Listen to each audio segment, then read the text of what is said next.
नमस्कार दोस्तों, स्वागत है एक बार फिर से आपका स्टडी विद इंट्रोवर्ट में। आज का टॉपिक है e commerce and online payment system. ठीक है, ई कॉमर्स के बारे में आज हम डिटेल में बात करेंगे। ठीक है, और ऑनलाइन पेमेंट सिस्टम जो आजकल हम लोग फ़ोन पे, पेटीएम और इन अमेज़न पे वगैरह, भारत पे, इन सब पे हम जो ऑनलाइन लेन देन करते हैं, ट्रांजेक्शन करते हैं, उसके बारे में हम डिटेल में बात करेंगे। ठीक है, इनके पॉइंट ऑफ व्यू से जो भी क्वेश्चंस आपके एग्ज़ाम्स में आते हैं, ठीक है, वो सारे आपको हम बताएंगे कैसे कैसे क्वेश्चंस आते हैं और क्या क्या हमें इनमें सावधानियां बरतनी चाहिए। ठीक है, तो बने रहिए हमारे साथ। स्मार्ट लर्निंग, क्लियर कॉन्सेप्ट और बेटर फ्यूचर के लिए स्टडी विद इंट्रोवर्ट में आपका फिर से स्वागत है। ठीक है, हम लोग बढ़ते हैं अपने टॉपिक की ओर बिना टाइम वेस्ट किए। टॉपिक का इंट्रोडक्शन है। सबसे पहले, what is e commerce. E commerce आपने सुना तो है, लेकिन आपको क्या इसके बारे में पता है क्या? ठीक है, तो उसके बारे में समझते हैं कि e commerce refers to buying and selling of goods and services using internet. E commerce का मतलब होता है कि इंटरनेट का उपयोग करके वस्तुओं और सेवाओं की खरीद और बिक्री करना। समझ गए आप? इंटरनेट का उपयोग करके वस्तुओं की खरीद और बिक्री करना कहलाता है ई कॉमर्स। ठीक है, ई कॉमर्स के बारे में हम समझ गए कि जो भी हम लोग इंटरनेट के माध्यम से वस्तुओं को खरीदते हैं, बेचते हैं, उसको कहते हैं ई कॉमर्स। अब इवैल्यूएशन की बात करते हैं। इवैल्यूएशन का मतलब क्या है कि इवैल्यूएशन ऑफ ई कॉमर्स का इवैल्यूएशन समझाते हैं कि from catalogue based system to AI driven जो प्लेटफॉर्म है, e commerce has involve rapidly. क्या होता है कि कैटलॉग आधारित, जो हम लोग कैटलॉग बनाते थे कि हाँ लिस्ट बना के तैयार करी है, लिस्ट बनाने के बाद में हमें मतलब वस्तुओं की खरीद और बिक्री करनी है, उससे लेकर आज जो है एआई का ज़माना है, वहाँ पे बोलने पे काम होता है। ठीक है, एआई में क्या होता है, हमने बोला, हमने लिखा और वहाँ पे हमारा काम हो गया। उसमें भी हमारा ई कॉमर्स का महत्व हुआ है, मतलब ई कॉमर्स की वैल्यूएशन बढ़ी है। तो कैटलॉग आधारित सिस्टम से लेकर एआई आधारित प्लेटफॉर्म तक ई कॉमर्स तेज़ी से विकसित हो रहा है।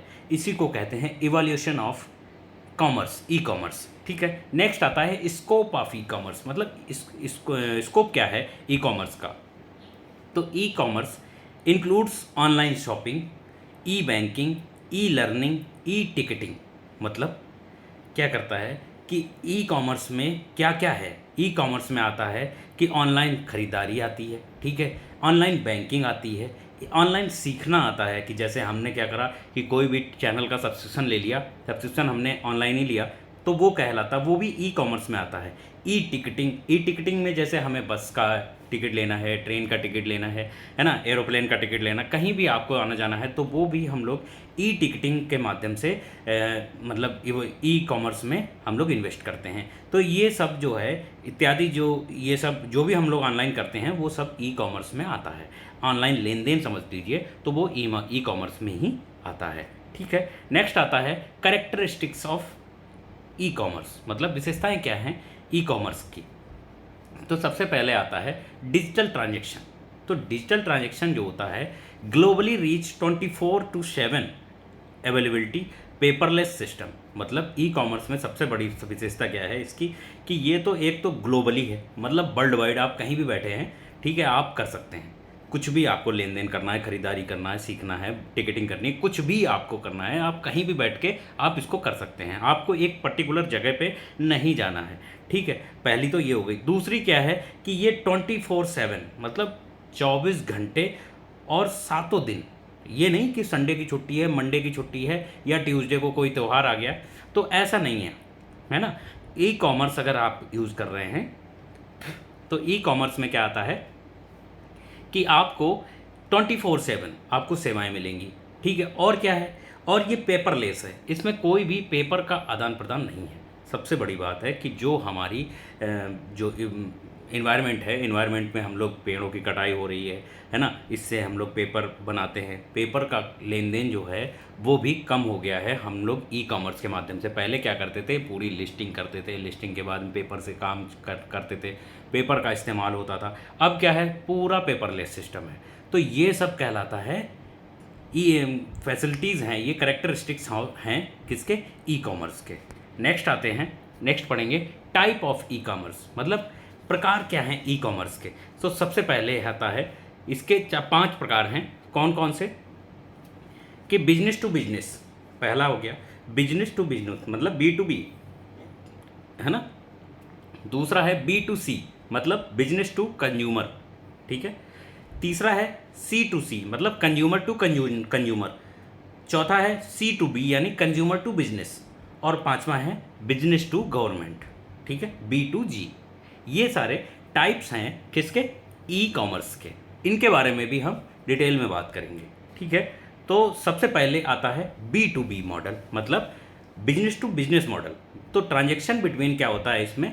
बिजनेस टू बिजनेस मतलब होलसेलर से प्लेटफॉर्म तक, बिजनेस से बिजनेस के बीच में लेन देन, जैसे कि थोक बिक्री से किसी भी प्लेटफॉर्म में जो ट्रांजैक्शन होता है वो कहलाता है बिजनेस टू बिजनेस। जैसे क्या होता है कि आप एक छोटे दुकानदार हैं, ठीक है, छोटे दुकानदार हैं और आपने क्या करा कि बड़े दुकानदार से आपने माल खरीदा, ठीक है। तो ये हो गया बिजनेस टू बिजनेस मतलब थोक बिक्री वाले ने, आप भी एक दुकानदार हैं, ठीक है, आप भी उसको कस्टमर को पहुंचाएंगे ना, अभी कस्टमर को नहीं पहुंचाया ना, तो क्या होगा? बिजनेस टू बिजनेस मतलब आपने थोक से लेकर आपने अपने पास लिया, अपने पास से आप कस्टमर को दे रहे हैं, मतलब डायरेक्ट जो है कस्टमर के पास नहीं पहुंच रहा है। ये कहलाता है business to business transaction, business to business model, ठीक है। दूसरा आता है बिजनेस टू कस्टमर मॉडल। तो बिजनेस टू कस्टमर का मॉडल का क्या होता है कि बिजनेस जो होता है वो सीधे उपभोक्ता को मिलता है ना, कस्टमर को मिलता है। अब क्या होगा कि या तो हम कस्टमर हैं तो हम क्या करेंगे, या तो थोक वाले से डायरेक्ट खरीद लेंगे, या फिर हम किसी छोटे दुकानदार से हम जो भी खरीदना चाहते हैं या लेन देन करते हैं या सामान लेते हैं तो वो क्या करेंगे, हम छोटे दुकानदार से खरीद लेंगे। ये कहलाता है बिजनेस टू कस्टमर मॉडल, ठीक है। थर्ड आता है कस्टमर टू कस्टमर मॉडल। तो consumer sell to other customer. अब हमने क्या करा, कोई भी सामान हमने खरीद लिया, है ना, हमने अपने उपयोग के लिए खरीदा, ठीक है, अपने उपयोग के लिए खरीदा और उसको हमने कुछ दिन इस्तेमाल किया या नहीं किया या हमें अच्छा नहीं लगा, है ना। अब हमने क्या करा कि हमारे पास वो फालतू हो गया। जैसे कोई गाड़ी हमने खरीदी, ठीक है, वो हमने एजेंसी से निकलवाई, एजेंसी से निकालने के बाद में हमने वो 2 महीने चलाई या 1 साल चलाई, ठीक है, जितना हमारा मन हुआ हमने चलाई। उसके बाद में हमने सोचा कि दूसरी गाड़ी हमें लेनी है। अब हमें क्या करना है कि 2 गाड़ी का हम अफोर्ड नहीं कर सकते। हमने क्या करा कि एक गाड़ी जो पहले वाली है वो हमें बेचनी है, तो हमने दूसरे किसी को कस्टमर को ही जो लेना चाहता है उसको हमने दे दी।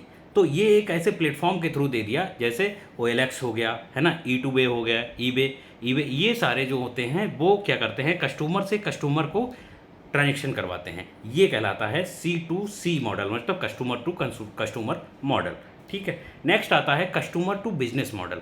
अब क्या करता है, कंज्यूमर्स ऑफर प्रोडक्ट्स और सर्विस टू बिजनेसेस, ठीक है। इसमें क्या करते हैं कि उपभोक्ता जो हैं कंपनियों को सेवाएं या उत्पाद प्रदान करते हैं, जैसे कि फ्रीलांसर प्लेटफॉर्म।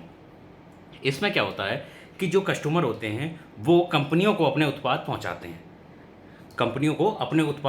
हैं, अब क्या इसमें कैसे होता है, इसमें जैसे फ्रीलांसर की बात कर रहे हैं तो फ्रीलांसर में जैसे हमने एक सिक्योरिटी वो रखा है ना, सिक्योरिटी एजेंसी खोल रखी है। तो उसमें हम क्या करेंगे, हमने एजेंसी खोल रखी, हम क्या करेंगे कि डायरेक्ट एक वो निकालेंगे वैकेंसी टाइप में, तो वैकेंसी के थ्रू नहीं आ रही, तो हम क्या करेंगे, एक बंदा मार्केट में छोड़ेंगे, वो कहेगा कि हमें इतना पैसा चाहिए और हम आपको प्रोवाइड करेंगे सिक्योरिटी एजेंट की। तो वो क्या करेंगे, बंदे को ढूंढ के लाएंगे और आपके पास ले जाएंगे। तो क्या होगा, कंपनी आपकी रहेगी लेकिन बंदे हम लेके दे रहे हैं। तो ये कहलाता है कस्टमर टू बिजनेस मॉडल, ठीक है। ये जैसे फ्रीलांसर प्लेटफॉर्म होते हैं उनमें सब सेम जो है प्रोसेस यही होता है, ठीक है। नेक्स्ट आता है business component of e commerce. Business component क्या होते हैं ई कॉमर्स के लिए? ई कॉमर्स में बिजनेस कंपोनेंट कौन कौन से होते हैं? जैसे सबसे पहले आता है वेब सर्वर्स, है ना, वेब सर्वर्स में क्या होते हैं, वेबसाइट्स आती हैं। दूसरे आता है डेटाबेस में मतलब पूरा सारा डेटा रखा जाता है कि कहाँ पे क्या इस्तेमाल हो रहा है, क्या चीज़ें मतलब आज के ज़माने में यूज़ हो रही हैं, है ना, किसकी खपत ज़्यादा है, कोई कौन सी वैल्यू जो है ख़राब कर रही है मार्केट में। अगर हमने कोई प्रोडक्ट निकाला है तो वो क्या उसकी वैल्यू बन रही है, क्या नहीं बन रही है, उसका आता है डेटाबेस, ठीक है। तीसरा आता है पेमेंट गेटवेज, मतलब पेमेंट गेटवेज में क्या, कैसी पेमेंट हमें मिल रही है, कैसी पेमेंट हम मतलब कस्टमर को प्रोवाइड कर सकते हैं, ये चीज़ें होती हैं। तीसरी आती है, लास्ट आती है लॉजिस्टिक्स। लॉजिस्टिक्स में क्या होता है, ट्रांसपोर्टेशन आते हैं, है ना, एक जगह से दूसरी जगह पहुंचाना होता है। और क्या होता है कि जो सेवाएं होती हैं लॉजिस्टिक्स में वो आती हैं, ठीक है, पब्लिक सेवाएं या जो सब, ये होते हैं basic components of e commerce. अब आता है कि front end versus back and, मतलब ई कॉमर्स में एक तो फ्रंट एंड होता है, एक बैक एंड होता है, उसके बारे में समझते हैं। तो फ्रंट एंड क्या होता है इसका, कि यूज़र इंटरफेस। यूज़र इंटरफेस में क्या होता है कि ग्राहक जो है देख के समझना चाहिए कि उसको मतलब क्या ई कॉमर्स में है, क्या हम काम कर रहे हैं, वो होता है फ्रंट एंड। बैक एंड में क्या होता है, डेटाबेस होता है, इन्वेंट्री होती है और सर्वर होते हैं। तो इसमें क्या रहता है कि जैसे जो भी कोई वेबसाइट होती है, वेबसाइट के ऊपर बात कर रहे हैं ई कॉमर्स की, तो इसमें जब भी एक कोई वेबसाइट आप रखेंगे तो एक होता है फ्रंट एंड जो हम देखते हैं जैसे हमें दिखी कि ये वेबसाइट है, इस काम के लिए इस्तेमाल हो रही है, जैसे google.com हमने सर्च की तो गूगल हो गया फ्रंट एंड। फ्रंट एंड में हमने गूगल देखा और गूगल से हमने पता किया कि क्या है, कि गूगल से हमने एक सर्च इंजन है, हमने कुछ भी डाला वो उठा के दे देगा।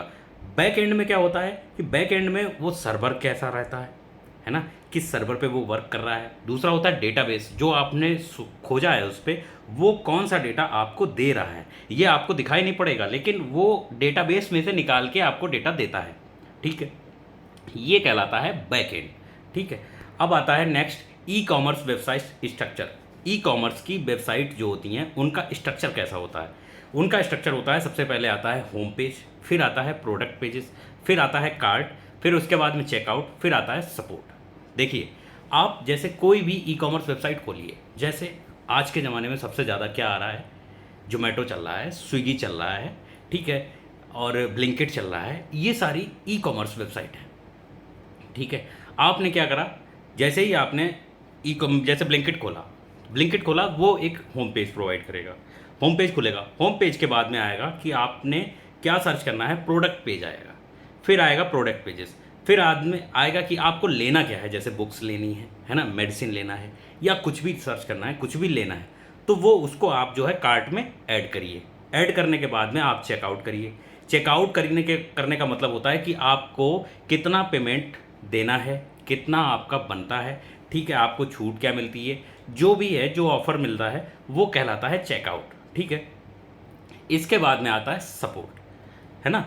तो आपने जो पेमेंट कर दिया, अगर आपको जैसे कुछ भी डिले हो रहा है या आपका प्रोडक्ट जो है ख़राब आता है या जो भी आता है, आपको मतलब अच्छा लगता है तो आप फीडबैक दीजिए, अगर ख़राब लगता है तो भी आप फीडबैक दे सकते हैं, या आपका प्रोडक्ट डिफेक्टिव आता है तो आप कस्टमर सहायता ले सकते हैं।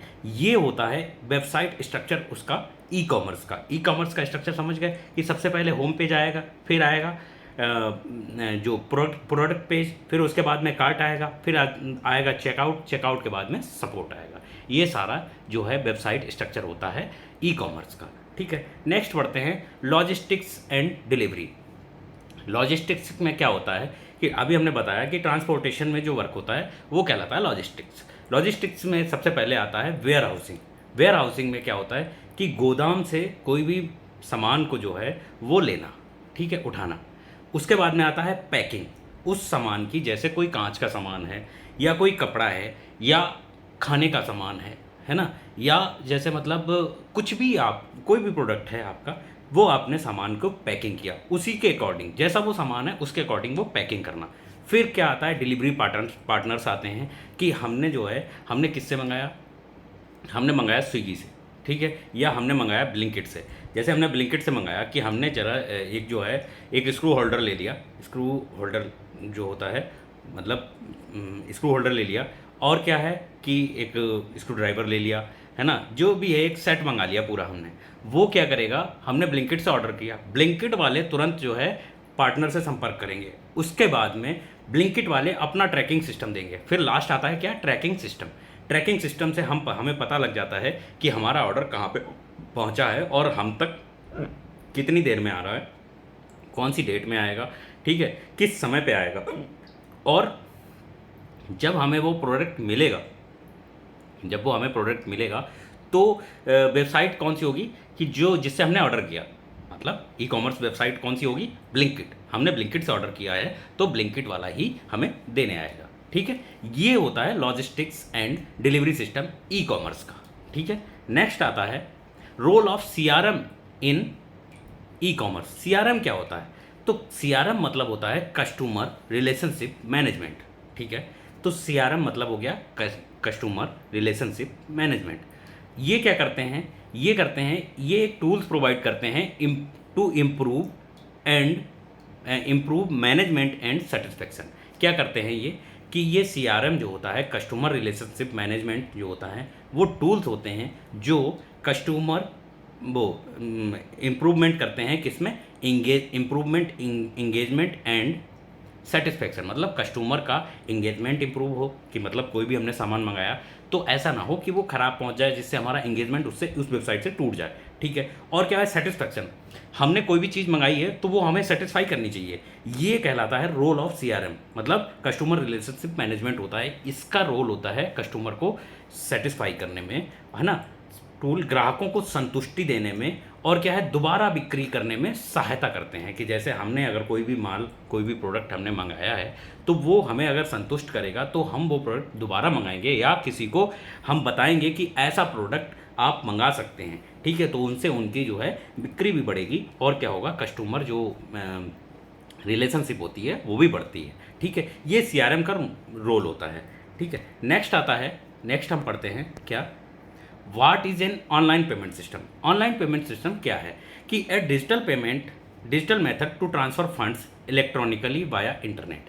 क्या होता है कि ऑनलाइन भुगतान प्रणाली इंटरनेट के माध्यम से धन के डिजिटल ट्रांसफर करने की विधि को हम कहते हैं ऑनलाइन पेमेंट सिस्टम। मतलब इंटरनेट के माध्यम से हम धन को किसी भी डिजिटल ट्रांसफ़र करते हैं तो उसको कहते हैं हम ऑनलाइन पेमेंट सिस्टम। नेक्स्ट आता है क्या, इम्पोर्टेंस ऑफ ऑनलाइन पेमेंट। मतलब इम्पोर्टेंट क्यों है कि quick and contactless, secure and traceable और सपोर्ट्स ग्लोबल ट्रेड। क्या करता है ये? सबसे बड़ी बात है इसकी कि क्विक ट्रांजैक्शन।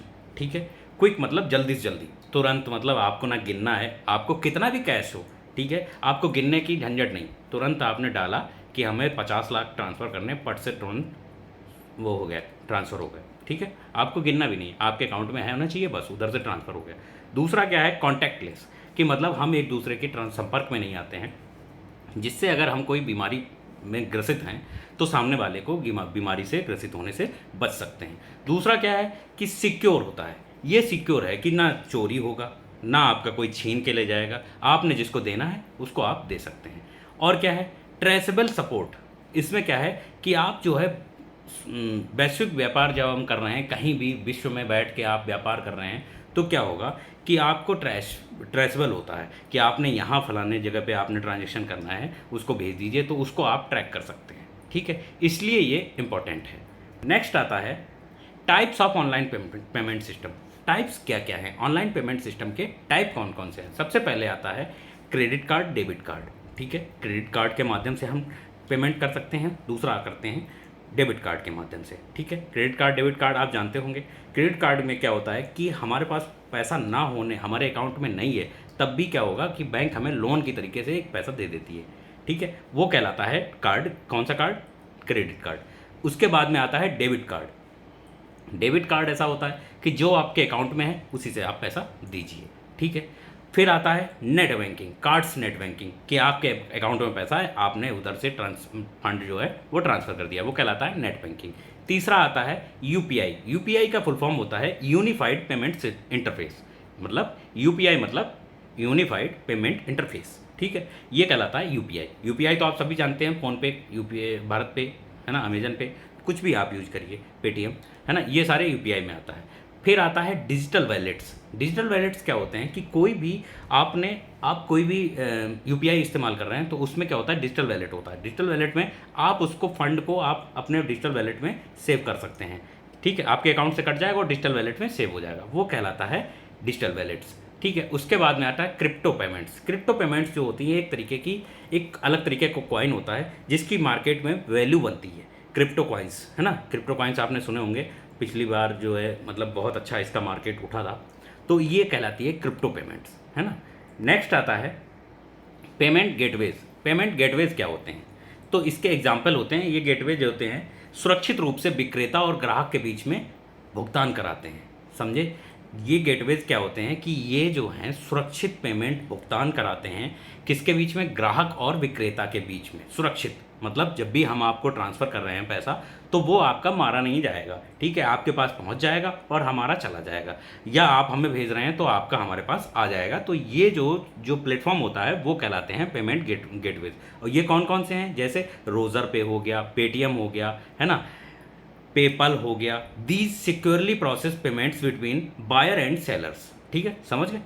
नेक्स्ट आता है डिजिटल वैलेट्स। डिजिटल वैलेट्स में क्या होता है कि जैसे फ़ोन पे हो गया, पेटीएम हो गया, अभी हमने बताया कि फ़ोन पे हो गया, पेटीएम हो गया, गूगल हो गया, है ना, ये सारे जो होते हैं बिना कार्ड के भुगतान के लिए इस्तेमाल किए जाने वाला डिजिटल वैलेट होता है। कि मतलब आपने जो है पैसा इन वैलेट में डाल रखा है, आपके पास पैसा कार्ड नहीं है, आपके पास अकाउंट में पैसा नहीं है, आपने वैलेट में अगर ऐड कर रखा है तो आप जो है पेमेंट कर सकते हैं। ठीक है, ये कहलाता है डिजिटल वैलेट। नेक्स्ट आता है व्हाट इज़ यूपीआई। यूपीआई क्या होता है? यूपीआई जो है यूनिफाइड पेमेंट इंटरफेस, मतलब instant mobile to mobile payment कहलाता है यूपीआई। मतलब तुरंत जो है यूपीआई क्या करता है कि मोबाइल से मोबाइल में तो तुरंत भुगतान की प्रणाली को कहते हैं हम त्वरित भुगतान। जैसे मतलब इंस्टेंट, कि आपने क्या करा कि 10 रुपये चाहिए, कट से उठा के ट्रांसफ़र कर दिए, वो कहलाता है यूपीआई। ठीक है, ये भुगतान प्रणाली है, उसको कहते हैं हम यूपीआई। नेक्स्ट आता है यूपीआई फीचर्स। यूपीआई फीचर कौन कौन से हैं? तो यूनिफाइड पेमेंट इंटरफेस के फीचर क्या हैं? तो इसके सबसे पहले हैं इंस्टेंट फंड ट्रांसफ़र, मतलब तुरंत त्वरित जो है भुगतान प्रणाली है ये। ठीक है, दूसरी क्या है? नो बैंक डिटेल रिक्वायर्ड, मतलब हमें जो है बैंक की डिटेल रिक्वायर नहीं हुए। इसमें हमने क्या करा, मोबाइल नंबर से हम जो है ट्रांसफ़र करते हैं। ठीक है, पेमेंट करने के लिए हमें बैंक की डिटेल की आवश्यकता नहीं पड़ती है। ठीक है, और क्या है कि ये जो है ऑपरेट्स 24/7 फ्री ऑफ कॉस्ट, कि मतलब हमने फ्री ऑफ कॉस्ट बिना पैसे के हमने लेन देन किया, और 24 घंटे किसी भी दिन, है ना, 24 घंटे किसी भी दिन, 12 महीने, साल, है ना, हफ्ते में 7 दिन, किसी भी टाइम पे आप जो है यूपीआई का इस्तेमाल कर सकते हैं। ये सारे यूपीआई फीचर्स हैं। ठीक है, नेक्स्ट आता है popular UPI apps. Popular UPI apps कौन कौन से हैं? तो ऐसे जो ऐप्स होते हैं जो मतलब भुगतान को आसान बनाते हैं, उनमें कौन कौन से ऐप्स हैं आपको भी पता है, हमें भी पता है, हम बता रहे हैं आपको कि एक तो हो गया भीम यूपीआई में ना, भीम मतलब भारत पे वाला, फ़ोन पे, गूगल पे, पेटीएम, है ना, ये सारे जो है अमेज़न पे, ये सारे एकदम पॉपुलर यूपीआई ऐप्स हैं। इनसे जो है भुगतान को करने में आसानी हो गई है। ठीक है, नेक्स्ट आता है role of NPCI in payments. तो सबसे पहले एनपीसीआई क्या है? एनपीसीआई जो होता है वो होता है national payment corporation of India.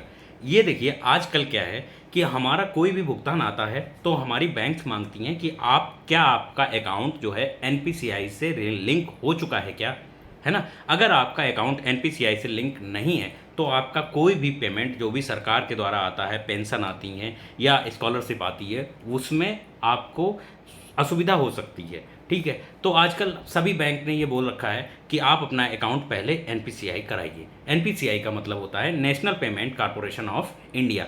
ये क्या करते हैं? ये इसका रोल होता है कि मैनेज यूपीआई, आईएमपीएस, एईपीएस और एनपीसीआई। इसमें क्या होता है कि आप अंगूठे से पैसा निकाल सकते हैं, यूपीआई का ट्रांसफ़र कर सकते हैं, है ना। आप जो है आप पैसा जो है आपको निकालना है तो आपको अगर ट्रांसफ़र करना है कहीं पे तो मोबाइल से आप जो है पैसा ट्रांसफ़र कर सकते हैं। ये सब जो है भारत में डिजिटल भुगतान की प्रमुख संस्था होती है, वो कहलाती है एनपीसीआई।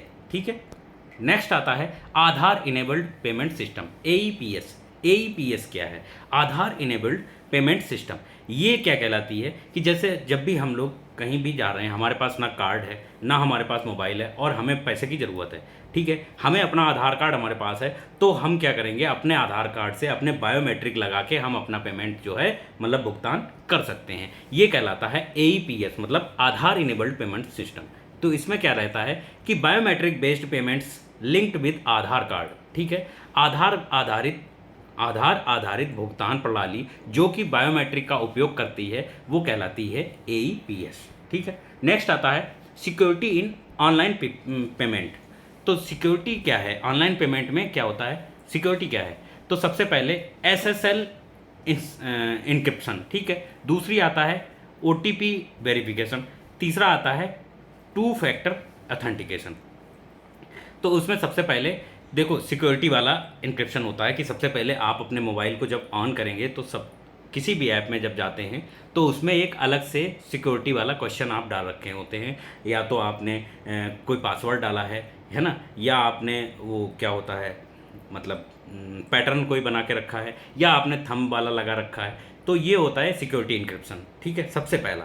दूसरा आता है OTP वेरिफिकेशन, कि आपने जब भी आप पेमेंट करते हैं तो पेमेंट करने के बाद में आपने क्या करा, पेमेंट किया और आपने पूरी डिटेल डालने के बाद में आप अपने मोबाइल से OTP आता है, अगर आपने OTP बताया तब आपका पेमेंट होगा।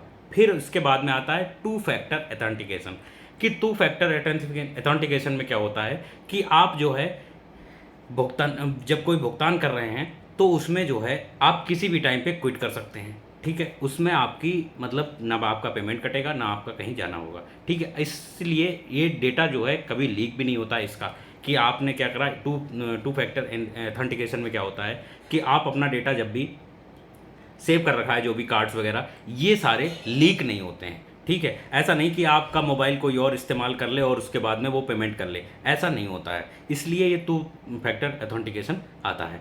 ये जो है ऑनलाइन पेमेंट जो है काफ़ी सिक्योर है ना, और ईजियर टू पेमेंट सिस्टम है, ठीक है। इससे जो है आप इजी पेमेंट भी कर सकते हैं और सिक्योर भी है। नेक्स्ट आता है कॉमन थ्रेट्स, मतलब कॉमन थ्रेट्स कौन कौन से हैं, आम खतरे क्या हैं। तो सबसे पहले आता है fishing identity theft. Fishing identity theft में क्या होता है कि हम मतलब किसी कहीं से भी अपन आपके उस पर फ़ोन करके बताएंगे कि हम ऐसे ऐसे फला बोल रहे हैं, आप जो है हमें पेमेंट कर दीजिए। दूसरा आता है हैकिंग। हैकिंग में क्या होता है कि हम आपका मोबाइल हैक कर लें, है ना, आपका मोबाइल अगर हमने हैक कर लिया तो हम पेमेंट कर सकते हैं। तीसरा क्या होता है फेक वेबसाइट, कि मतलब हमने कोई फेक वेबसाइट बनाई और आपके मोबाइल पे लिंक भेजी, और लिंक भेजने के बाद में आपने जैसे ही वो मोबाइल पे लिंक क्लिक करी, लिंक को खोला, ठीक है, लिंक खोला तो हमने क्या करा, हमारे पास आपके मोबाइल का डेटा आ जाएगा और हमने इधर से एक जस्ट क्लिक किया और वहाँ आपके पास OTP पहुँचा, आपको समझ में भी नहीं आएगा कि ये OTP कैसा है, उधर से हमने OTP अपना रिसीव करके पूरा पेमेंट आपका ख़त्म। ये होता है कॉमन थ्रेट्स, है ना। ऑनलाइन भुगतान में आम खतरे जो होते हैं वो यही होते हैं कि फिशिंग होती है, डेटा चोरी होती है और हैकिंग होती है। बस इन सबसे अगर आप बच गए तो आप समझ लो कि आप सिक्योर हैं पूरी तरीके से। आपका पेमेंट 1 रुपये आपका जो है कोई नहीं ले सकता, ठीक है। नेक्स्ट आता है साइबर लॉज इन इंडिया, मतलब जो क्राइम के साइबर लॉज हैं वो कौन कौन से हैं, मतलब वो क्या हैं इंडिया में। तो IT एक्ट 2000, मतलब IT एक्ट जो है वो 2000 कहता है, RBI गाइडलाइंस उसमें कहता है कि भारत में साइबर कानून ऑनलाइन भुगतान की सुरक्षा निश्चित करते हैं। ये जो IT एक्ट 2000 है ये जो है ऑनलाइन पेमेंट सिस्टम में आपके पास अगर कुछ भी दुविधा होती है आपकी, है ना, या आपकी कोई असुविधा होती है तो इसमें आप जो है इसके थ्रू आपको मदद मिलेगी, ठीक है। ये आपको सुरक्षा के लिए ये लॉ बनाया गया है, ठीक है। तो उम्मीद करते हैं आपको वीडियो बहुत अच्छा लग रहा होगा। अगर वीडियो में कुछ सीखने को मिल रहा हो या आपको कोई पॉइंट अच्छा लग रहा हो, ठीक है, वो आप हमें कमेंट बॉक्स में ज़रूर बताइए, ठीक है। अगर अच्छा लग रहा हो तो वीडियो को लाइक करें, चैनल को सब्सक्राइब करें और अपने दोस्तों को ज़रूर शेयर करें, जिससे आपको तो जानकारी मिल ही रही है, आप दोस्तों को भी आप बताएं कि ये होता है, ठीक है। एग्जाम पॉइंट ऑफ व्यूज़ में भी ऐसे ही क्वेश्चन भी आपको देखने को मिलेंगे, हम बताएंगे आपको कि कैसे कैसे क्वेश्चन एग्जाम्स में आते हैं, ठीक है। इतनी सारी हमने फुल फॉर्म बताई हैं, इतने सारे आपको फंडे बताए हैं, ये सारे भी आपके ऐसे नहीं है कि फर्जी आपको कुछ भी बता रहे हैं, ये सारे मतलब आपके काम आने वाली चीज़ें हैं, ठीक है।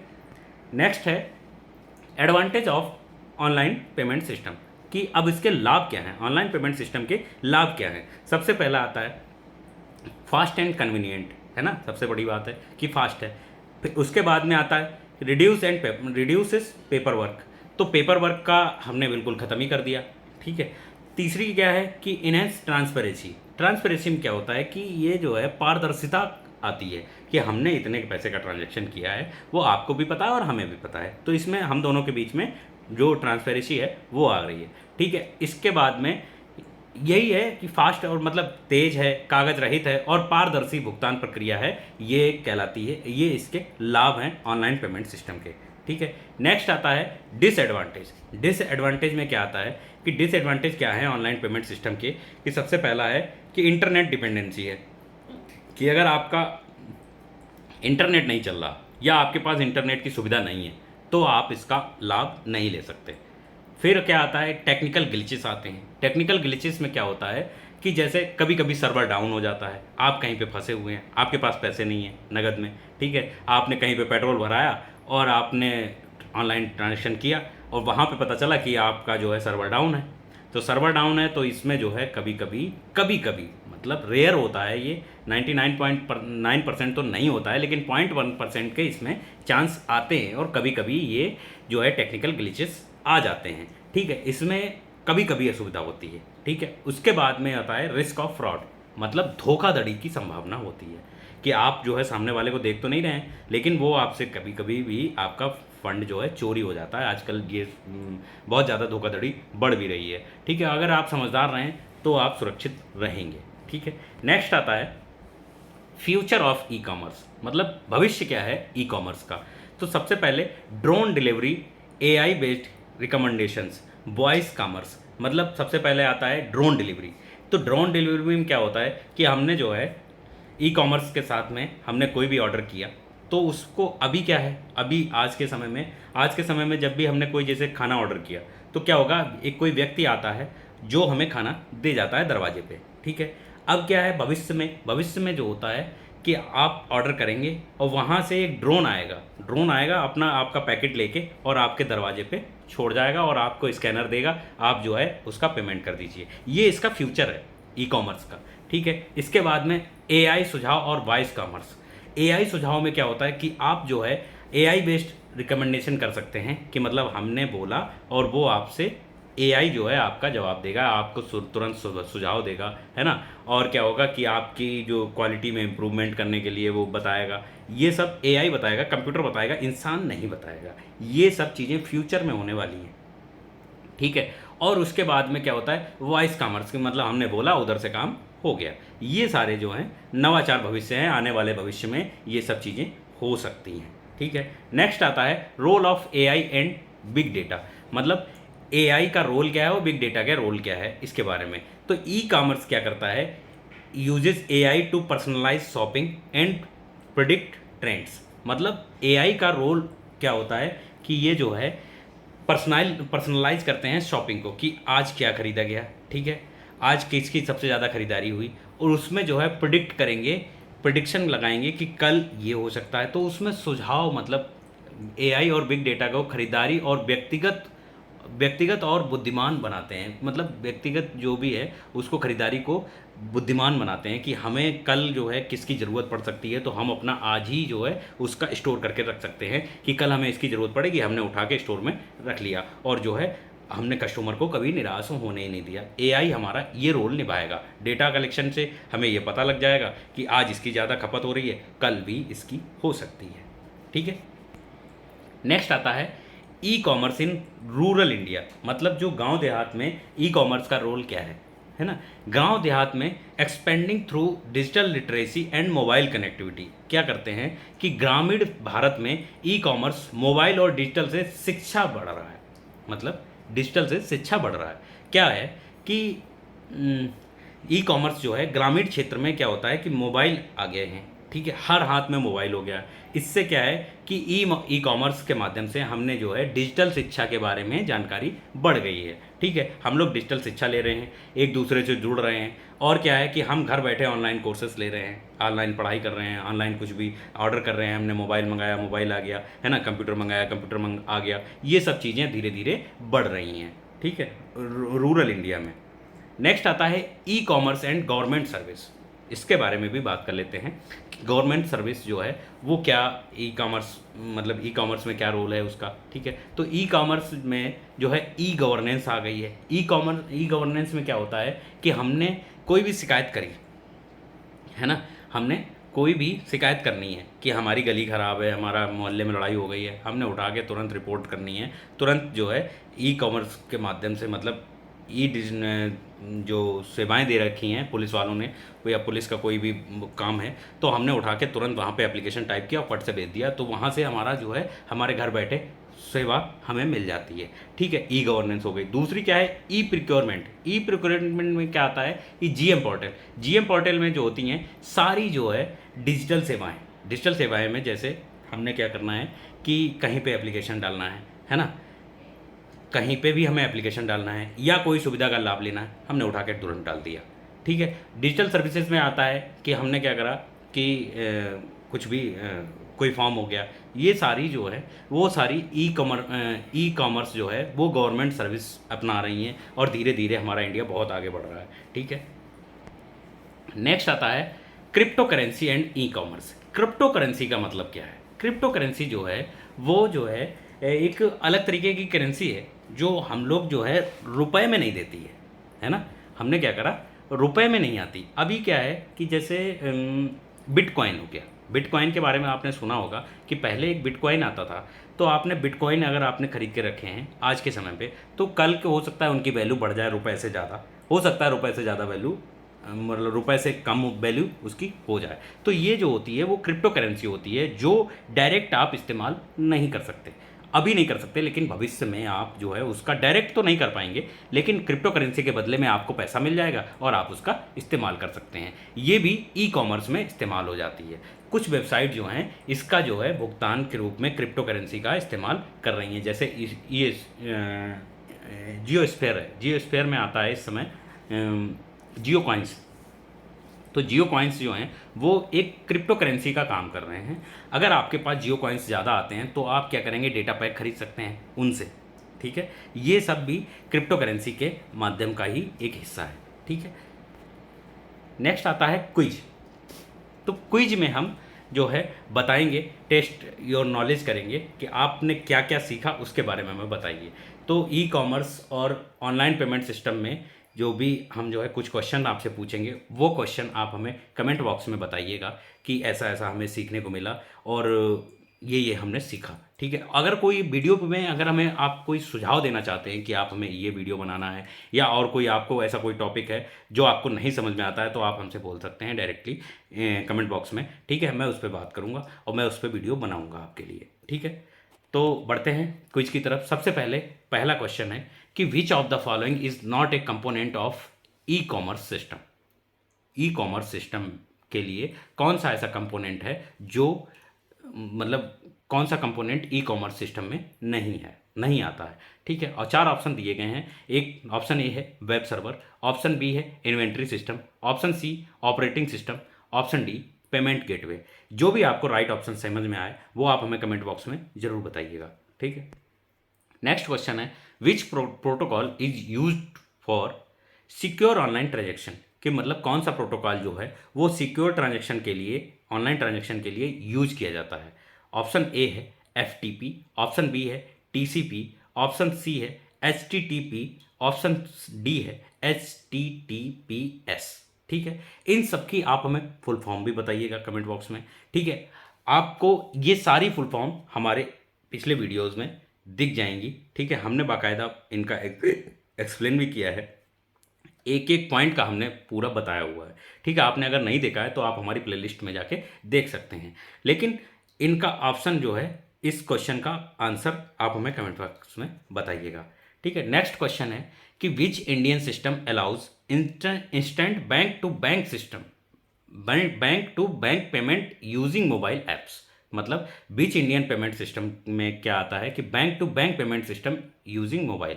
तो सबसे पहले मोबाइल का इस्तेमाल करने के बाद में बैंक से बैंक ट्रांजेक्शन कौन सा एप्लीकेशन कर सकता है, मतलब क्या कहलाता है ना। तो option A RTGS, option B UPI, option C NEFT, option D AEPS। ठीक है, इनका भी राइट ऑप्शन आप हमें कमेंट बॉक्स में बताइएगा।